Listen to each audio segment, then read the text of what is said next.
ദീപക് മോഹൻ നമ്മളോടൊപ്പം തുടരുന്നുണ്ട്. ദീപക്, ഇരുന്നൊക്കെയാണ് ആ സ്ട്രെച്ചറിൽ ഒരു കൈ വെച്ച് ഒരു കൈ മണ്ണിലൊക്കെ കുത്തി ഇരുന്നും ഇഴഞ്ഞും ഒക്കെയാണ് ആ ദൗത്യ സംഘാംഗങ്ങൾ താഴേക്ക് പോകുന്നത്.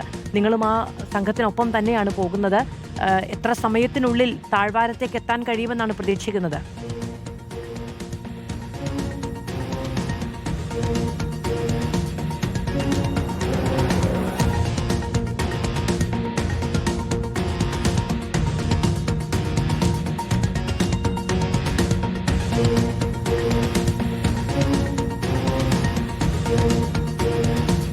മാധു, 2.5 മണിക്കൂറിലധികത്തെ പരിശ്രമത്തിനൊടുവിലാണ് ഏറ്റവും മുകളിൽ, അതായത് ഈ മാണിക്യധാര വെള്ളച്ചാട്ടത്തിന് തൊട്ടു താഴെ ശ്രീനന്ദയുടെ മൃതദേഹം കണ്ടെത്തിയ സ്ഥലത്തേക്ക് വനം വകുപ്പും പോലീസും എത്തിയത്. പക്ഷേ മുകളിലേക്ക് കയറിയതിനേക്കാൾ കൂടുതൽ ദുഷ്കരമാണ് താഴോട്ടേക്ക് ഇറങ്ങുന്നത്. കാരണം മുകളിലേക്ക് കയറാൻ ചില ഭാഗങ്ങളിലൂടെയൊക്കെ മുകളിലേക്ക് വഴിച്ചാലുകളുണ്ട്, അതിലേക്ക് കയറി വരാം. പക്ഷേ താഴോട്ടേക്ക് ഇറങ്ങുമ്പോൾ ചെങ്കുത്തനെ ഇറങ്ങുക എന്നുള്ളത് വലിയ ശ്രമകരമായ ദൗത്യമാണ്. നമ്മുടെ വീഡിയോ ജേർണലിസ്റ്റ് ജിബേഷ് വളരെ ബുദ്ധിമുട്ടിയാണ് താഴോട്ടേക്ക് ഇറങ്ങുന്നത്.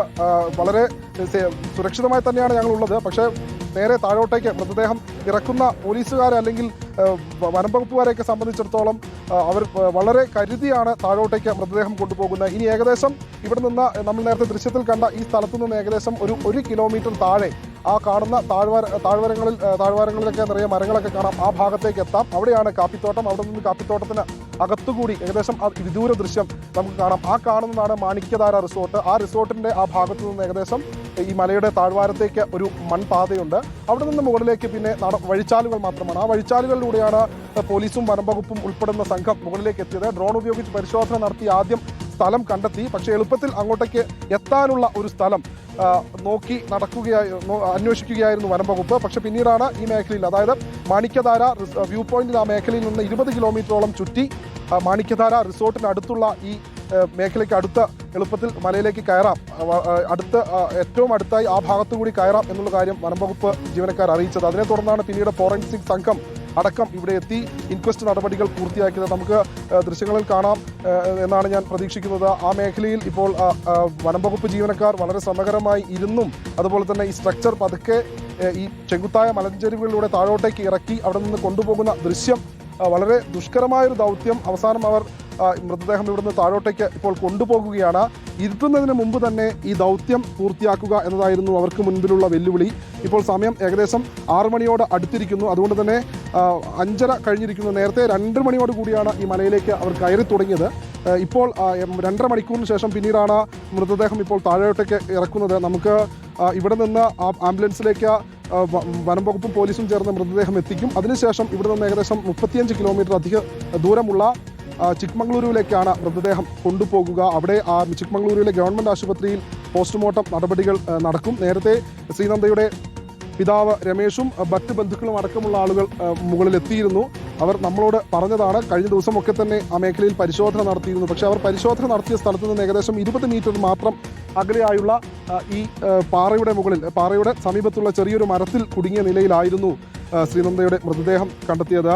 3 ദിവസം പഴക്കമുണ്ട് എന്നാണ് അധികൃതർ പറയുന്നത്. അതായത് 3 ദിവസങ്ങൾക്ക് മുൻപ് മരണം സംഭവിച്ചതാകാം എന്നുള്ളൊരു സംശയവും അവർ പറയുന്നുണ്ട്. ദൃശ്യങ്ങളിൽ ഞാൻ വ്യക്തമാക്കാം ജിബേഷ്, നമുക്ക് ആ ഭാഗത്തേക്ക്, മുകൾ ഭാഗത്തേക്ക് ഒന്ന് തിരിക്കുകയാണെങ്കിൽ വളരെ സൂക്ഷിച്ചു വേണം.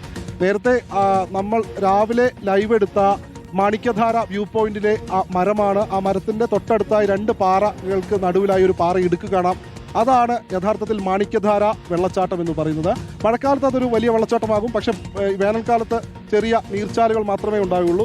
ആ മേഖലയിൽ തൊട്ട് താഴെയുള്ള സ്ഥലത്താണ് മൃതദേഹം കണ്ടെത്തിയത്. അവിടെ നിന്ന് ഏകദേശം ഒരു 1/2 കിലോമീറ്ററോളം തന്നെ ഇപ്പോൾ താഴോട്ടേക്ക് ഇറക്കിയിരിക്കുന്നു. അത് 1 മണിക്കൂറിലേറെ എടുത്തുകൊണ്ടാണ് താഴോട്ടേക്ക് ഇറക്കിയത്. ഇപ്പോൾ ഇവിടെ നിന്ന് ഇനിയും അധികം ദൂരം, ഇതിലധികം ദൂരം എന്ന് പറയുന്നത് ഏകദേശം 2 കിലോമീറ്ററോളം തന്നെ ഉണ്ട് എന്ന് തന്നെയാണ് കണക്കുകൂട്ടൽ. ആ മേഖലയിലേക്ക് എത്തിക്കേണ്ടതുണ്ട്. ഈ മലയുടെ താഴ്വാരത്ത് ചെങ്കുത്തായ ഈ മേഖല കഴിഞ്ഞാൽ പിന്നീട് ദുഷ്കരമായ ഒരു കൊണ്ടുപോകേണ്ട ആവശ്യമില്ല. അവിടുന്ന് കുറച്ചധികം ദൂരം നടന്നു കഴിഞ്ഞാൽ ആംബുലൻസ് തയ്യാറാക്കി വെച്ചിട്ടുണ്ട്.